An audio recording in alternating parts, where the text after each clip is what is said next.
All right, everyone, welcome to our first fall webinar of the fall 2023 semester. We're excited that you're here to join us today to talk about the new dining program here at William & Mary. I'm thrilled to have some expert partners alongside me. So at this time, I will turn it over to them to get us started. We utilize the Q&A feature here in Zoom. So if you do have any questions, please don't hesitate to put those in the Q&A. So at this time, I'll turn it over to my partners in auxiliary and dining to take us away, and I will be monitoring the Q&A here alongside Rachel in the background. So take it away, friends. Thanks, Heather. I certainly appreciate it. Adam Poling here, Executive Director for Dining. I want to introduce Rachel Smith. She's with us from Auxiliary Services, and our Wellness Manager, Becky Vick, who is also here with us. She'll be touching on a few things later. Rachel's going to assist with questions and Q&A and all other things auxiliary too if they come up. So I appreciate their support, and certainly Heather pulling all of this together for us. I'm going to share my screen. Can everyone see that? Great. So as we move forward, certainly appreciate the opportunity to be here with everyone at William & Mary. I've been with Aramark for over a decade now, a number of higher ed institutions along the way, but this is certainly the most exciting one thus far. We've got off to a good start, lots more to come. I'm going to walk through the presentation. Again, as Heather said, if there's any questions, certainly feel free to put those into the chat, and then there'll be time for some Q&A at the end as well. Auxiliary Services, as I mentioned earlier, is the department to which dining falls to be a part of. They also oversee Tribe Card Services, parking and transportation, as well as the Spirit and Bookshop. We are closely affiliated, obviously, with Student Affairs and other departments, but Auxiliary Services is essentially where we report and operate out of. I already introduced Becky, but I also want to make sure that you know some other familiar faces. Joanne Havlin is our Director of Operations. Joanne was a number of years at Old Dominion University as their Director of Operations, a National Restaurant Association award winner for her efforts and work in the hospitality industry. Jeremy Williams is our Executive Chef, most recently at a higher ed institute, Johns Hopkins, and some other luxury resorts and properties on the East Coast. And certainly, as we are looking to gather a lot of information, a lot of feedback and engagement, I want to make sure everyone knows Tony Null. Tony's our marketing manager, local here to the area. Very excited to have Tony on the team as well. When we talk about things in the program and how we were building it, we wanted to make sure that we were using these three categories for the program as we designed it. Only the best, fresh, sustainable, local, organic, not just buzzwords for us, but really through our partnerships, specifically with local, regional suppliers, producers. One I always highlight is the 4 Ps. That's a distribution company that we utilize for our chicken here on campus. That is local, organic, and halal certified. It comes from the Shenandoah Valley, and it's from Farmer Focus. We can drill down to the farm that specific chicken breast or leg or thigh came from, and it comes in fresh 3 to 5 times a week, each and every week, and that's for both dining halls. Excuse me. Tools to thrive. We talk about this with our culinary team and nutritional experts like Becky. We want to make sure that we're utilizing all of that information that we have from an industry, from our position within higher education, to make sure that dietary options are readily available, students have access to that information, and that we have complete menu transparency. All for you. Student satisfaction, our highest priority. Safe, good food. Foster a community that connects the campus across all venues, from cooking demos to themed events. Some of those have already taken place, and I'll show you some pictures as we move on, but certainly excited about the level of engagement we've got with the students thus far. talking about nutrition, talking about wellness. Certainly Becky here is our health and wellness manager on the ground. Kelly Wood is our regional dietitian. Kelly spends upwards of 3 to 4 to 5 days a week here with us. And she is focused on the William & Mary opening as we move through the fall semester, but certainly staying in touch as we continue throughout the time here with the contract. Becky's been meeting on a regular basis with students in the dining halls, both facilities, and is happy to assist with anything from dietary questions to just how do I fuel for performance, whether you're a student athlete or whether you're just looking to get out and about and improve your general well-being. She can help with that, along with introduce you to chefs and other leaders across campus. The commitments that we've made, certainly we want to support students, discuss their allergens, gather that, manage that. How do we best educate students to not just navigate the dining halls, but navigate food in general moving forward? Making sure that we're supporting them after that initial meeting, including ongoing meetings with the culinary team and any feedback that we can gather through those channels to make sure that we're then preparing tomorrow's menu, next week's menu, next semester's program to meet those needs and the needs of more students across campus. And then monitoring that. Throughout the year, we'll continue to stay in touch with students. We've already had our first student culinary council meeting, and we'll continue to do that on a bi-weekly basis to make sure that we stay in touch with the students at large. Becky's going to touch base a little bit now on our True Balance station and how we operate those. Again, Adam, thank you for the introduction. So I will briefly be touching on True Balance. So True Balance is our allergen-friendly stations. We have one at our Commons facility and one at our Sadler facility. At the True Balance station, we serve food that omits the top 9 allergens, including gluten. At these stations, students can talk with chefs and have food that they can feel safe eating, whether that be that they have a restriction related to allergies or intolerances, or if they're just a student looking to kind of mix up what their regular lunch, dinner, or breakfast options are. Our food here is stored, prepped, and then obviously served in separated areas. And me, as well as Kelly Wood, we go about training our employees that work at these stations to especially recognize what the top 9 allergens are and how to address any questions related to asking about ingredients that are on menus, or just kind of asking about what they can eat or talking about what they can have at the stations as well. So the True Balance station in Commons is located right directly at the front of the facility, and in Sadler, it's also located in close proximity to the entrance. We recommend that students that are dining with us that do have allergies connect with a manager or look for a team member in a gold apron to kind of have them be directed to the True Balance areas as well. And I'm happy to answer any additional questions at the end of this presentation regarding True Balance and just any questions about dining with allergies or restrictions on campus. Thanks, Becky. So some of the updates that we've made across campus, in addition to the program, some physical updates at the Commons Dining Hall. You can see the True Balance station there in the center that Becky was referencing. Right now, to the right of that is the Babylon Farms microgreens. That hydroponic system is actually fully loaded. We've got some lettuces growing in there. Ideally, in the days and weeks to come, we'll be able to utilize that within True Balance. Route there to the left, vegan, vegetarian focused station primarily, and then some additional updates to pizza, pasta, and the like in Commons as well. Sadler saw a similar facelift. That top left, when you look at that, is the salad bar. In the center there is the pasta station. Behind it's pizza.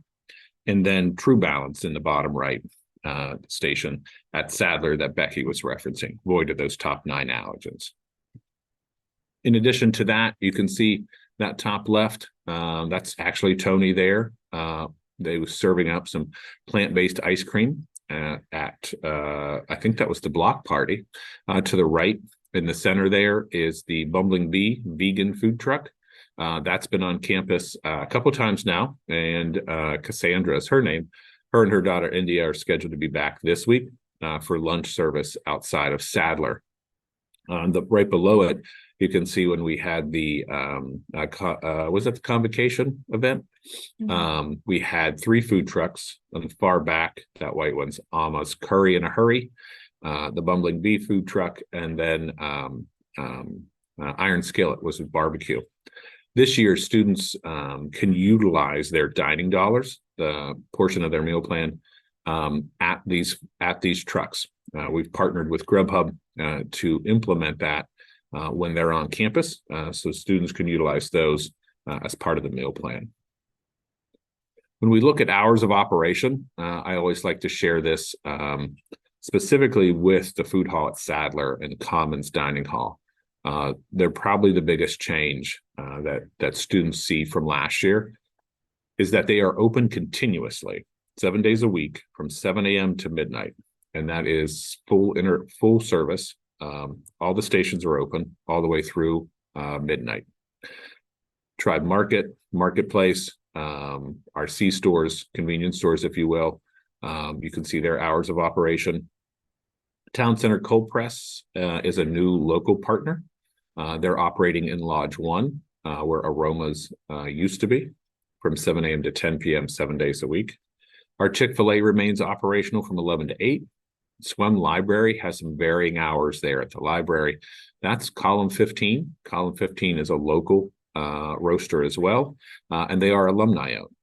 James is just a few years removed from graduating here, has started the business. So they've got one brick and mortar here in town and one on campus now. Integrated Science continues Monday through Friday, the same with law. Bowley Cafe at the business school is also serving Column 15 coffee. We still operate that with those hours of ops, but they're featuring Column 15. And then Fran's Kosher Deli is the grill portion at the business school that is open and that is operating Monday through Friday as a full kosher deli with sandwiches, grab and go, and then hot entrees throughout the week, starting this week. How can students stay in touch with us? Feedback's extremely important for us. Again, it's how we're going to build and mold the next meal and the next menu cycle and the next operation that we have here.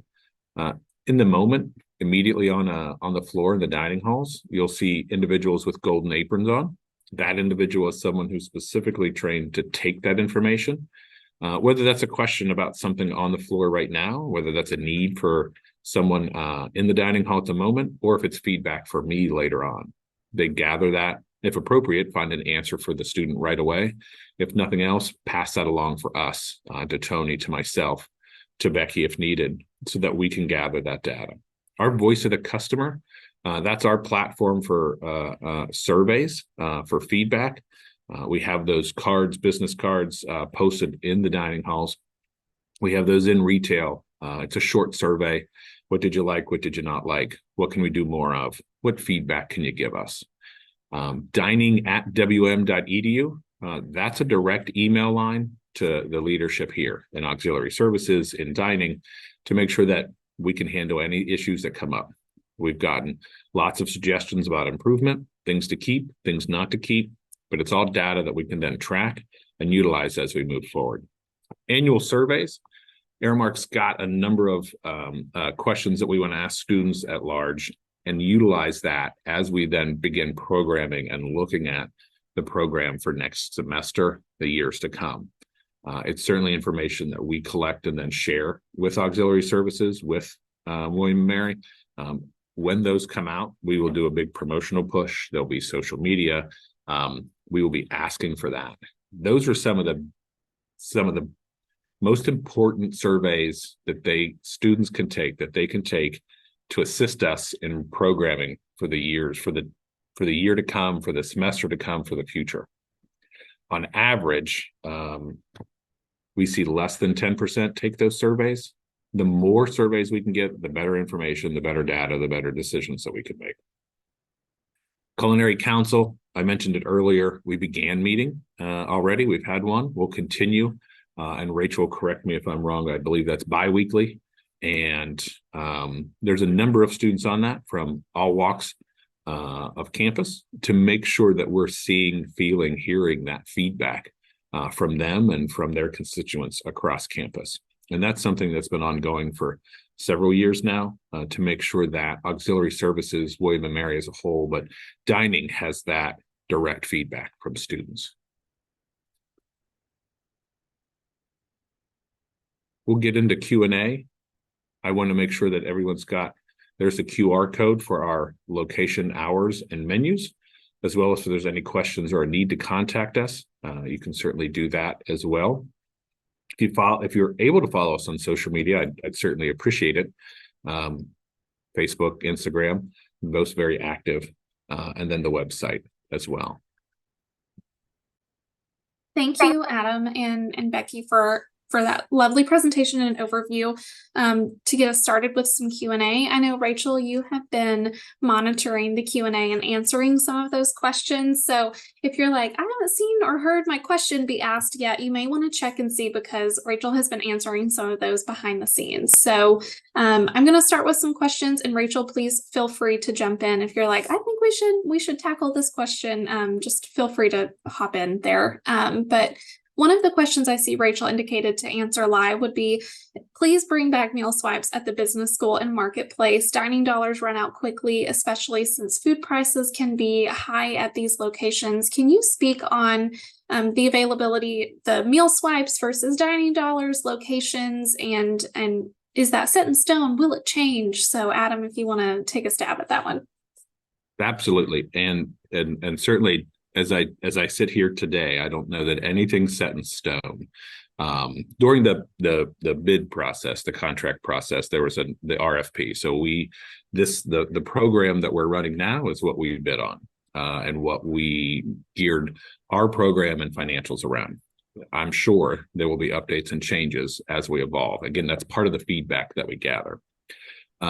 Changes this year were made to Sadler and Commons, specifically to bring Commons online, not just for the weekend, but 7 a.m. to midnight on the weekend. So expanding the access to unlimited meal plan holders during those timeframes. Sadler was extended till midnight each evening, and Commons was brought online. So adding dozens of hours of operation to our two largest facilities was important from a access to food standpoint for the student community here. I certainly understand that the changes made to Boley, the grill, and to Marketplace took away those in order to keep costs down and that impact down financially to the student program. For us, we wanted to make sure that there were still some viable options there. Marketplace is offering a daily combo special for $6.50. So they can get an entree, a sandwich, a bag of chips, and a fountain drink for $6.50 over at Marketplace, to try to keep that as economical as possible. And we've worked with Fran's Kosher Deli to make sure that we have additional combos and more affordable options available. So there's some combo meals and additional pieces now at $11.50 for those combo meals featured over at Fran's Kosher Deli. We understand that certainly that's an impact. We wanted to make sure that we were balancing that, the additional hours of operation with keeping the costs as far down, as small of an increase as possible. I do believe that it's the first time in 5 years, Rachel, that there was an increase in the meal plan cost. Certainly inflation has taken place the last couple of years. So trying to find that balance. And that's where we'll work with the Student Culinary Council. That's where we've got meetings coming up with Student Assembly. That's where we'll continue to engage with auxiliary services and student affairs on that and engage if certain things that we've done aren't seen as a value add to the student population, the campus community, and they'd rather see something else. I think that's a fair conversation to have. And I think through our engagement, we'll continue to find out where that balance is and create the optimal program for the students. So we'll continue that conversation. We've certainly heard that. We've also heard that students really enjoy other aspects of it that have changed. So we'll continue to try and find that balance. As much as it's not set in stone, we are still working through those conversations right now. Thank you, Adam. I think that's a great point for families to hear that, the how it looks right now may not be how it looks forever, and that the feedback that students are providing to you helps shape what the future of this dining program will look like. So, great point. I have a two-part question around dairy-free creamers. So, do any coffee stations around campus offer dairy-free creamers? And the second part is, are there dairy-free stations, not just vegan vegetarian stations? I'm going to let Becky take that one. Okay. So to touch on the dairy-free creamers, so we do actually have a wide variety of dairy-free options, both for our coffees and in general for any student maybe looking to add that to a cereal or just looking for something to drink. So we do offer, so near our True Balance stations, we have what are called our worry-free zones. So within our worry-free zones, we actually offer two types of milk alternatives, one being rice milk, the other being oat milk. But students can also find options like soy milk, or we also have a really new and exciting pea protein chocolate milk in both our Commons and Sadler facilities. So the soy milk is separated from the True Balance area due to the fact that soy is a top 9 allergen. But students can easily go and find something like rice milk or go and find oat milk over there as well. At Commons, a really new and exciting feature is we do make smoothies that offer things with rice milk and oat milk in order to kind of accommodate the students with allergies. But as far as coffee goes, we do have some coffee mate creamers. I know that they do contain usually like a milk protein, so you can always double check the nutrition facts label there as well. Or the student can come talk to me. We can talk about maybe what you have at home and maybe kind of have a discussion from that point of view as well. But my recommendation for having creamer to a coffee would be if you have a dairy intolerance or anything like that, maybe take it over to the True Balance station, maybe try some rice milk in there or try some oat milk in there. And as far as the gluten-free options question, definitely our True Balance station is going to be a great option for those students who are dining with us that are looking for those gluten-friendly options. So at True Balance, we do limit that cross-contamination aspect. Students can still eat at other stations. They can do that by speaking with me or our manager. When they talk with the manager, they can speak with someone on site at the dining facility that can do something like pulling items from a fresh pan to make sure that that cross contact is eliminated. Additionally, students can also ask staff members to change their gloves or change their utensils that they're grabbing the food items with.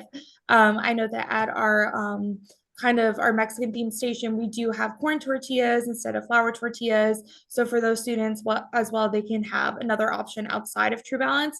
But I recommend that all of our students that either have celiac disease or any form of strong gluten allergy, that they tend to stick towards True Balance. And then again, we have those worry-free zones that offer alternatives such as we offer the Udi's brand of breads. Those do contain eggs, but they are gluten-free.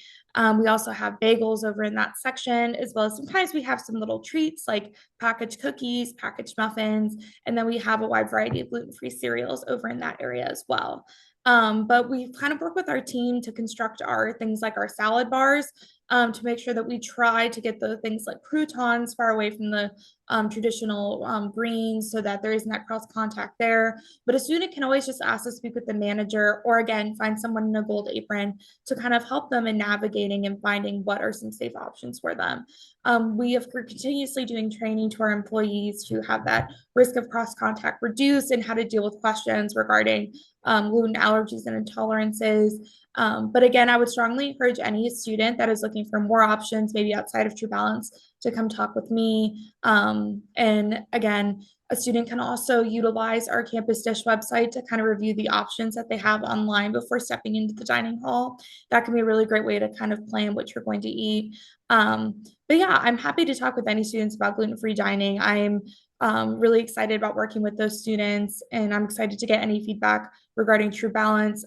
Just to touch on our True Balance stations real quick, they do operate on a 5-week menu cycle, so you are getting variety there as well. Both the Sadler and Commons facilities, you have a made-to-order station. They usually include some type of gluten-free pasta option or rice, which is naturally gluten-free. So the students kind of have flexibility. They don't just have to have what's at our carving station or the regular side dish, but they also have the ability to kind of make what they want and get what their kind of taste buds are telling them that they should have for that meal as well. Right. Thank you. I saw a question here, and I'm curious too. So I know families will be about the Williamsburg Farmers Market and students' ability to maybe use meal plan at the farmers market. Could you speak to what those options are or what they will be? Sure. So for us, it was certainly something that we were excited about, and I've got some meetings with the farmers market coming up later this week and in the near future. For us, I think previously there was it's the system that we adopted where you'd buy a token here at one of the C stores with your dining dollars, and that's because of the technology that's needed to use the tribe card. So we have that obviously on campus and in our facilities. With Grubhub, we've been able to expand that with some technology, with the actual hardware it takes. The mobile piece of that we can put into food trucks on a daily basis, on a regular basis. But those menus need to be preloaded into Grubhub so that they can be utilized. Our goal later this fall and over the winter break is then to update the software so they can be used at the farmers market. It's a much larger undertaking. So we wanted to focus on campus with the food trucks at this point in time. So for us, as we rolled out, we still wanted students to have access to the market, the tokens that they can purchase any day of the week at either Tribe Market or at Student Exchange can then be redeemed at the farmers market. And then the farmers market bills us after the fact. So there's a little bit of a trade. It's not currently the most high-tech way that we could do it, but it does make it doable with dining dollars right now. And it is not the long-term solution. Grubhub would be that for us, but making sure that we work out the kinks on campus with smaller menus and limited vendors, and then roll it out when we've got more time to devote to really doing it comprehensively for the vendors there is where the next step is. So currently, those tokens are available in both C stores and can be redeemed at the market. And then as we roll out next semester, I will make some announcements via Grubhub, and then students won't have to do that. They'll be able to take their card directly to the market and purchase it that way. Wonderful. I think long story short, if families are wanting their student to be able to go over to the farmers market, they do have that option, which I think, it may be more high tech in the future, but the option does exist right now, which I think is important. And don't get me started on Grubhub. As a staff member, I have fully taken advantage of Grubhub and ordering ahead of time. So that's like a pro tip that families can share with their students, that if they aren't using that Grubhub experience, to keep an eye on it, because I know you all are adding more things over time. So I won't derail us completely, but that's a personal favorite as someone who is on campus frequently. Okay. Speaking of feedback and just ways for students to get engaged in giving feedback, you've mentioned the Student Culinary Council a few times. How do students get involved with the Culinary Council? I can answer that one. So the Culinary Council, we, as Adam said, we meet every few weeks, and students have an opportunity to give feedback on their dining experiences over the last few weeks since we last met. And then we also have the opportunity to do a couple of different activities. So we'll do things like they did a tasting at the Bumbling Bee Vegan Food Truck to give their feedback, or we'll do farm to table lunches, a variety of things like that planned for the upcoming year. In order to join, your student would need to email auxiliary@wm.edu, and then we would just have a few questions about how they would like to participate, how they intend to participate, and we will take it from there. We do have a few spots open for this upcoming year, so please encourage them to reach out. We would love to have them. You, Rachel. On that feedback vein, as I'm going through the questions, I am seeing a little bit of a theme. And I think, Rachel, you're probably seeing this as you're reviewing them too, of, my student said this, or I heard from my student this, or there aren't any gluten-free muffins on campus. I heard this. And it seems like maybe students are having those conversations with their families, which is great. I love that they're calling you and having those conversations. But I'm curious from your perspective, Adam and Becky and Rachel, when students do call or text or FaceTime their family and they're like, I'm experiencing this in the dining hall, or I'm not having the best experience in the dining hall because... What can families do in those conversations to direct their student to the best ways to provide that feedback to dining staff? So when they call and they have that concern, how can families help get them to the right place? No, and absolutely. And we appreciate that. the parents asking this question. It is truly impactful for the students to give that information to us, to bring that back to us. We have the golden apron. I have the email. They can simply shoot that. I'm happy to provide my contact information to students so that they can share that in the moment of whatever they're experiencing. If they can't find something that they're looking for, I'm happy to address that. I'm happy to talk to them about everything, and I have, about Gryffindales and the exchange there. But also, if they're looking for an item that they haven't been able to find, we have moved some things around. The stations are all rebranded. There's some different protocols that we're following. So right now, things like prepackaged gluten-free items, they're available. They may not be in the same location that they once found them previously. We do have things available behind the line upon request, simply to make sure that there isn't cross-contamination, and that safety aspects there. If they can find someone with a golden apron, see a manager, ask that question, happy to help with that. If they're having some challenges simply going to the cashier and asking for a manager, they can find someone. Every dining hall on every shift has a senior leader, a salaried manager on staff.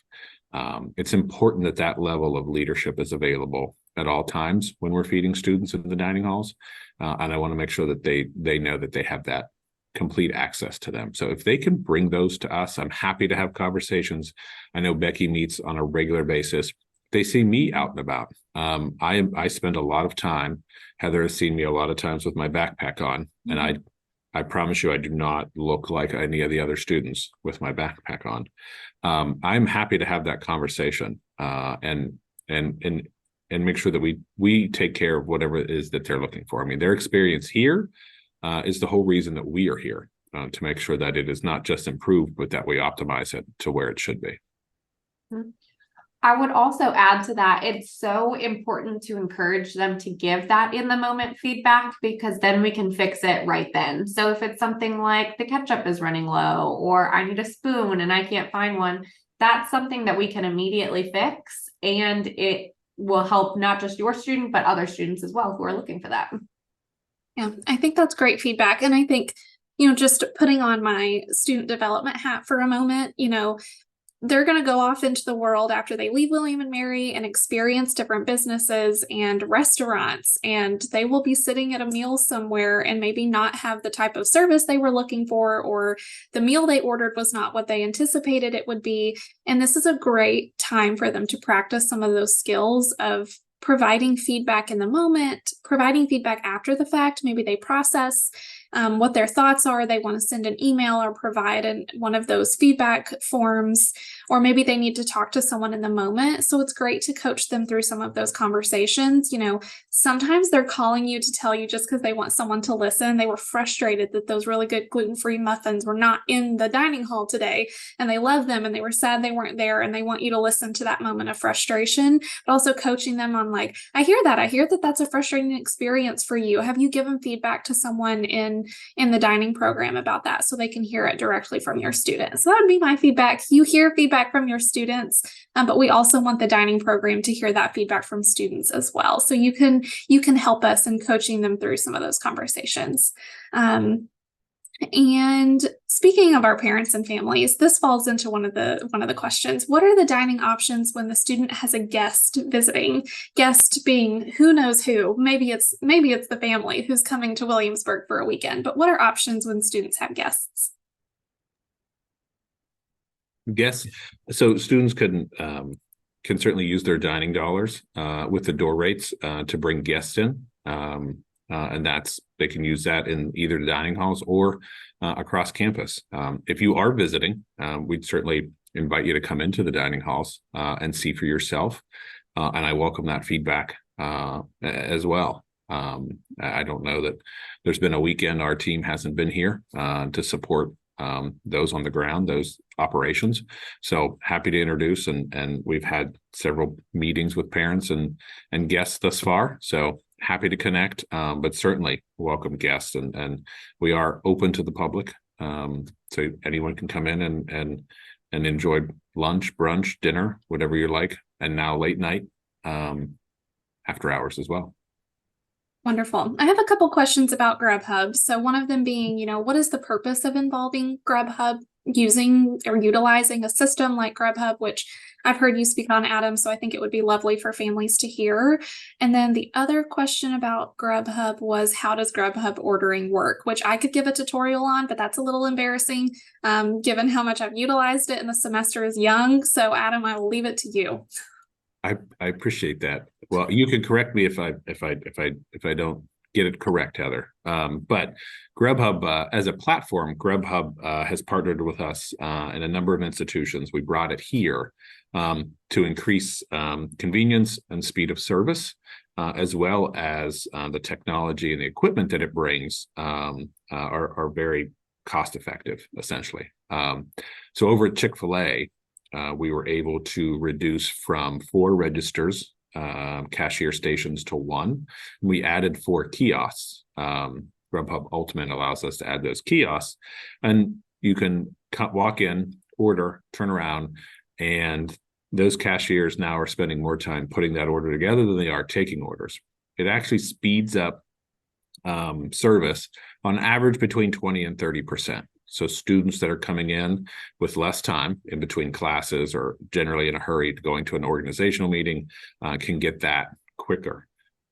It also allows for mobile ordering ahead, which I think Heather has utilized. But you can then go onto the Grubhub mobile app, order ahead, and then pick up when you walk in. So that is something specifically at Chick-fil-A where Grubhub is fully being utilized. We're rolling that out in more places across campus. That technology allows us not just all of the things I just mentioned, but it's access to the dining card, the meal plan portion of it. It's integrated. The technology is integrated as such that it pairs well with Tribe Card, so that those dining dollars can be utilized by students. Locations that will be doing mobile ordering in the near future, like Town Center Cold Press here in Lodge 1. We're working on kiosks for column 15 over in Swim Library. The kiosks are in use over at Fran's Kosher Deli. And we're looking to expand in all those locations from a mobile ordering standpoint as well. Again, convenience for students, speed of service for students, and access to those dining dollars.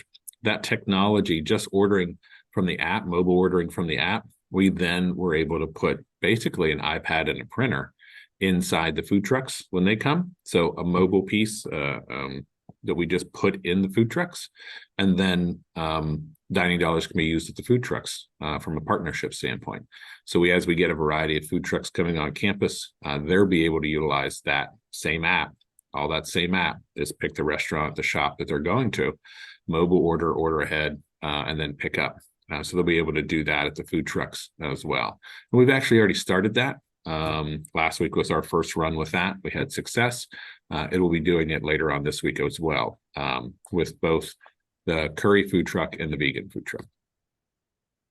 Yes, and I can confirm speed of service increases exponentially when you order ahead at Chick-fil-A. As students can probably communicate to families, Chick-fil-A is a happening spot around meal times. So even just from my perspective, ordering ahead, I walk over, order is ready, and I've found it convenient. So families, if you're listening, I would recommend your student download that Grubhub app, because it will actually give them a William and Mary experience when they download it, which is very user-friendly, and for them moving and grouping between classes can be pretty helpful for them. So one question from families: how do we check our students' dining dollars, and probably how do we load them up with more dining dollars if they need some more? So that dining dollar balance, your students will see that on their student account. So if they go to, I believe it is the Manage My Meal Plan portal. I'll double check that and provide that information to Heather as well to follow up.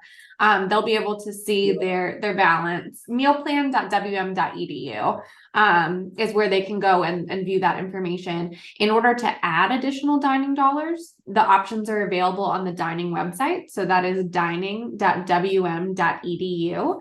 And if you transition over to, there's a mobile shop where they can add dining dollars, they can add a drips and sips plan to their account if they are not on all access, where that is included, and a variety of different things. Wonderful. Becky, I think this question may be for you, and you can give some context around maybe how students can engage in this way. Do you take requests to add foods to the True Balance stations? My daughter is enjoying the variety in the station.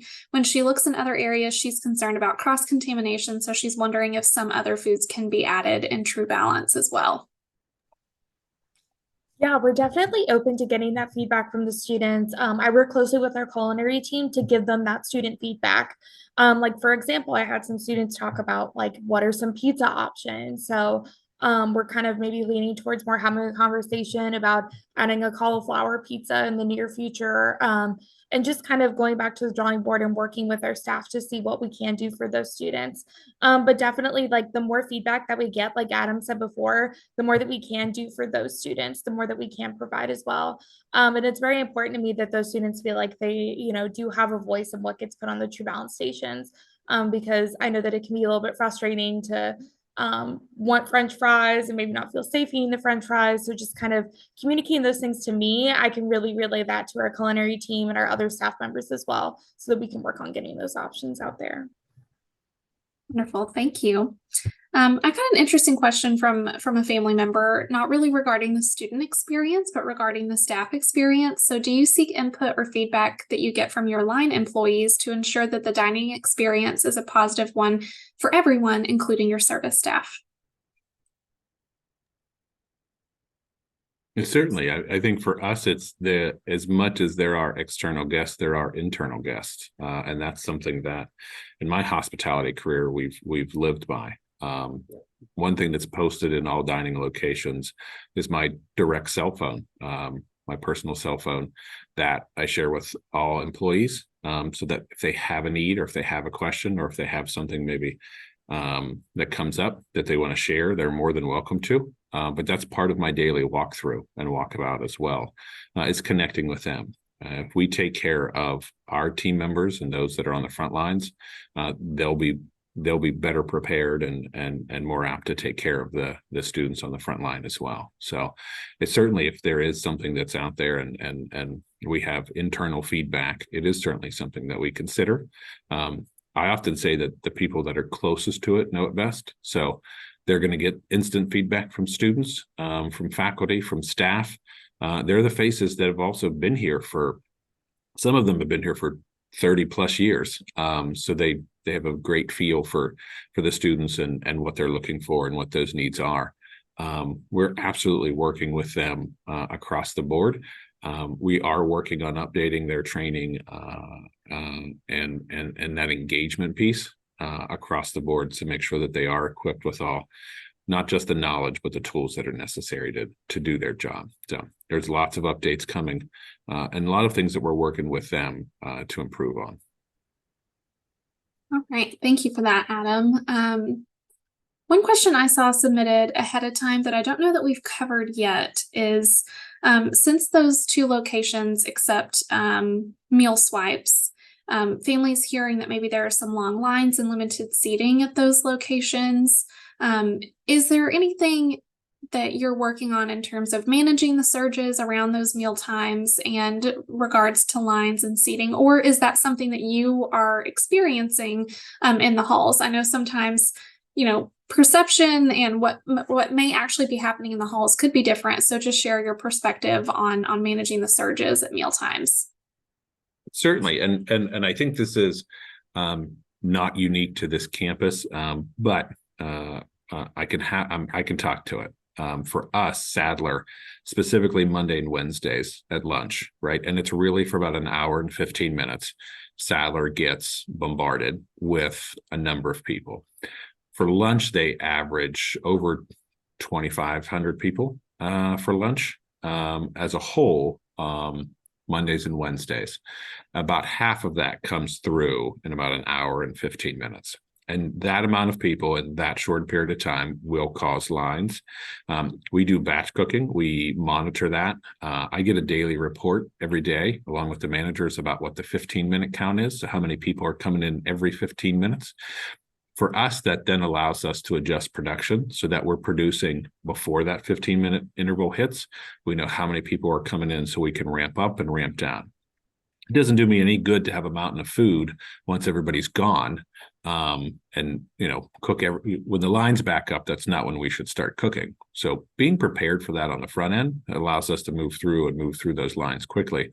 But there is only so much seating and so much capacity. So we do allow students, who can't find that seat to walk outside of Sadler and sit in the atrium or sit anywhere really outside. For us, I find the challenge that I will tell students, you can walk 5 minutes, 6 minutes to Commons, and there is no line. There are more stations. There's more variety just because the location is larger and has a larger seating capacity. But they will wait 20 minutes in line, 15 minutes, 20 minutes in line because Sadler's centrally located. So we're working on that, and I'm certainly open to suggestions and thoughts on that one as well. That specifically is something that, as we see, we're working with our team to increase speed of service. As we move through the lines, we've listened to the students. Some stations they very much enjoy that are made to order, customized for them. And some stations that we started off that way, like the salad bar at Sadler, they did not. And that's an adjustment we made within the first couple of weeks, that they wanted to build their own. So we went back to that. Other stations that they didn't mind waiting for, like the pasta station, there's only so many spots, so many burners, so many people that we can push through that line in a safe timeline. If you look at sheer number of employees, we have hired over 100 additional employees this year from the service levels that were last year. So we started off the year with about 235 employees that we retained. And now we are over 340 for the number of employees that we have on campus. And we still have a few to onboard and a few specific spots that we're looking for. That's total number of employees. So stations have increased, hours of operations have increased, number of employees have increased, and using the data that we have to better prepare for those surges has all increased, just given some of the physical capabilities and capacities that we have. Undoubtedly, we're going to see that at times, but those are snapshots of a specific 60 minutes and not what's a normal all day, every day. If your student has those times, or that's the only time that they have for lunch, there are Commons is what I would first suggest from that standpoint. But there's also options either to come before or after and get a to-go box.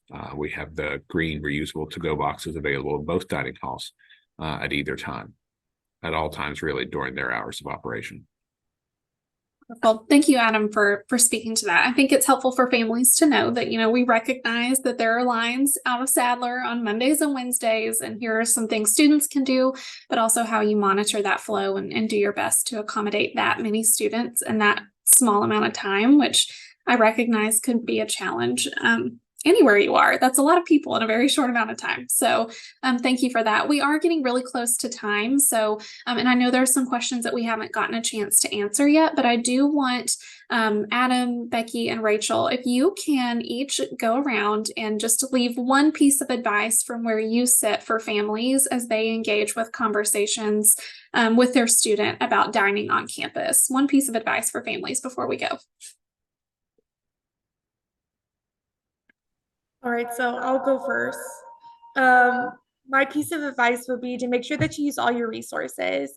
And I know that it can be a little bit daunting to reach out to someone on staff or just try talking to someone, but it's very brave of these students to reach out to us and have those conversations, whether it be just giving simple feedback or maybe they actually do have a restriction that they need to talk about. So I would just encourage students that we're all here to support them. School's really stressful. Us here on our dining staff, we want to make sure that we can limit any stress and make sure that they can get, food that is both safe, healthy, and delicious. So we're just here for them and we're a support team. So just encourage your students to reach out.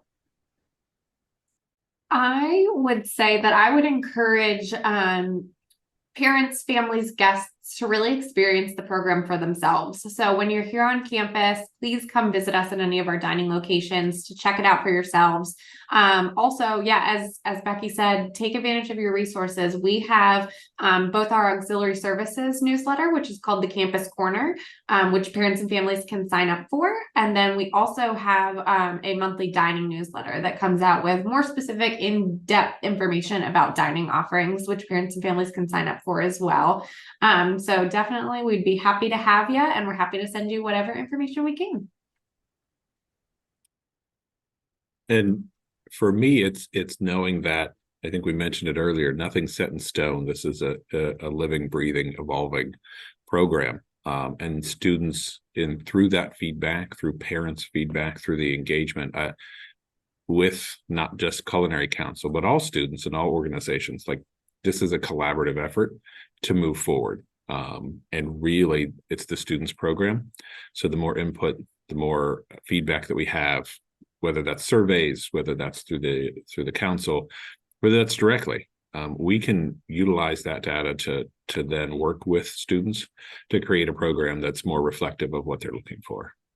So that collaborative, that engagement, I love when students tell us what to make for dinner. It's just like at home. I love when my family tells me what they want me to make for dinner, and then everybody's happy. I think that piece, them seeing us as part of this campus community, we are not in the office, we are out and available. And if there's anything that we can do, certainly for their experience in the moment, or just overall as we move forward, I look forward to hearing that and being a part of that so that we can move it forward. So please encourage them to engage with us and have those conversations. Wonderful. Thank you all for those bits of advice for families. That's going to wrap us up today. If we weren't able to get your question answered, I know there were some pretty specific questions that we didn't get to touch on, as well as some repeats. This session was recorded and will be uploaded to our YouTube channel by the end of the week so that you can rewatch. There's a good chance that we may have covered your question earlier in the presentation. And then if you still have a lingering question, please contact dining@wm.edu with those questions. It's a great place to submit any of those really specific questions around a student scenario or something they specifically have asked you about. And then again, just encourage your students to engage with our dining staff, whether that's in the hall, through an email, through a feedback form, through a DM on Instagram. I think it's a great way for students to really get engaged with their dining program. So if you're hearing those questions and concerns from them, let's coach them to give that feedback directly to the dining program so that they can react and help support your students as they're dining on campus. But thank you for everyone who joined us today from a family perspective, and thank you, Adam, Becky, and Rachel for answering all of our families' questions and sharing this great information with us. Hope you all have a lovely rest of your day, and see you again soon. Bye.